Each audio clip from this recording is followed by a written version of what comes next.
Bienvenue dans vos conseils du libraire. Alors, soyez bien attentifs. Aujourd'hui, on va parler d'une méthode qui est vraiment extraordinaire. Il y a beaucoup de méthodes pour apprendre la langue arabe, il y a beaucoup de méthodes pour apprendre le tajwid, il y a beaucoup de méthodes pour apprendre la jurisprudence, le adab, la croyance, etc.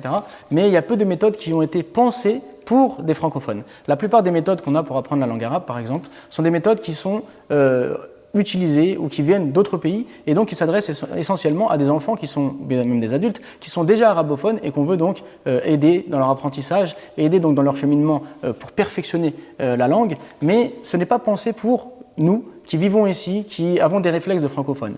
Alors cette méthode dont on va parler est une méthode justement qui sort du lot puisque celui qui l'a mis en place est quelqu'un qui tout d'abord est né en France, a grandi en France, est parti à l'étranger, en l'occurrence au Maroc, afin donc d'apprendre ce qu'il faut connaître sur la religion et qui, depuis plusieurs années, enseigne. Donc il a tout d'abord élaboré sa propre méthode, puis il l'a testée sur ses élèves, et lorsqu'il a vu donc justement l'intérêt de celle-ci et l'efficacité surtout, et qu'il a pu donc la diffuser autour de lui, il s'est dit qu'il était temps de la diffuser à grande échelle, et après l'avoir justement consultée, je me suis rendu compte de l'intérêt de celle-ci. Alors, on va commencer par le livre d'alphabétisation. Vous connaissez les livres comme le Qarida Nouraniya, etc.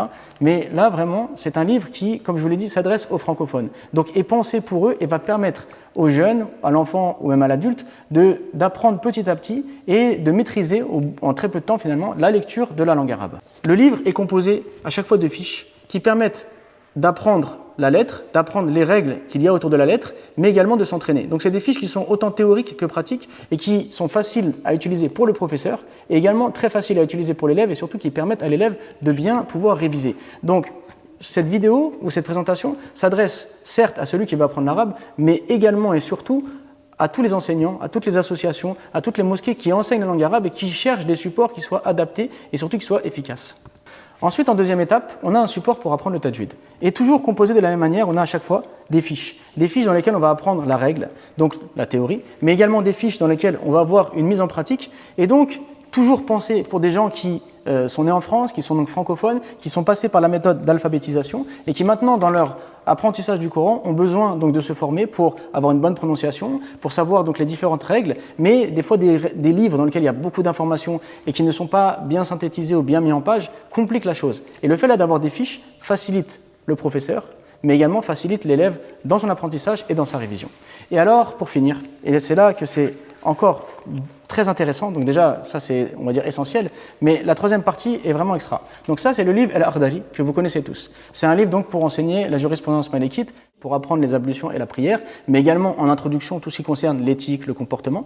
Eh bien ce livre a été retravaillé de façon à ce qu'il soit très simple à comprendre et très accessible. Alors comme vous pouvez le voir, l'auteur a fait des fiches. Sur chaque fiche, il a détaillé la question donc traitée et ensuite, il a fait une recherche pour citer les preuves, à savoir donc les versets coraniques ou les hadiths du prophète qui vont avec ce sujet. Donc ça permet à l'enseignant d'avoir, on va dire, une fiche très claire pour pouvoir faire son cours. Mais ça permet également à l'étudiant d'avoir une fiche qui est bien présentée, donc il va lui permettre de bien comprendre parce que tout est finalement très clair avec des tableaux, avec donc les adillas qui sont présentés par la suite. Donc ça va lui faciliter la compréhension, mais également ça va lui faciliter la révision. Alors dans cette première partie, on a tout ce qui concerne le adab, le comportement. Et dans la deuxième partie qui est à venir, on aura donc tout ce qui est la jurisprudence des ablutions et la jurisprudence de la prière. Ce qui fait que finalement, on a une méthode complète pour un enseignant ou bien pour un élève qui souhaite apprendre la langue arabe, qui souhaite apprendre la lecture du Coran et qui souhaite apprendre la jurisprudence et avant d'apprendre la jurisprudence, bien sûr, le comportement et l'éthique. Parce que lorsqu'on va apprendre la religion, on se doit d'abord de se purifier soi-même, d'avoir une éthique et un comportement qui soit à la hauteur, car la science qu'on va porter est une science honorable qui demande justement d'être pur, d'être droit, d'être, on va dire, mis en condition pour justement être à la hauteur et pouvoir la porter dignement.